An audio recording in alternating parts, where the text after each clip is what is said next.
তো আমরা নিউটনের প্রথম গতিসূত্রকে দ্বিতীয় গতিসূত্র দিয়ে প্রুভ করব।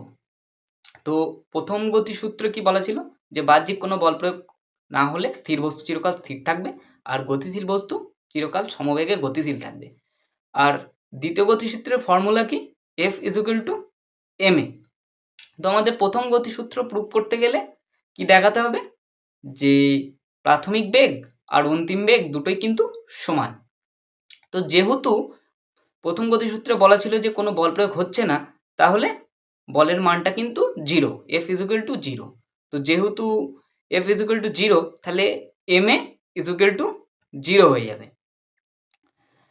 তো এখান থেকে আমরা অ্যাসিলারেশনের ভ্যালু কি পাবো? 0। তো আমরা ত্বরণের সূত্র কি জানি? v-u/t। এর মানটাও কিন্তু 0। তো টিটাকে এদিকে গুণ করে দিলে v-u = 0 হয়ে গেল। তো মাইনাস ইউটাকে রাইট হ্যান্ড সাইডে নিয়ে এলে v = u পেলাম।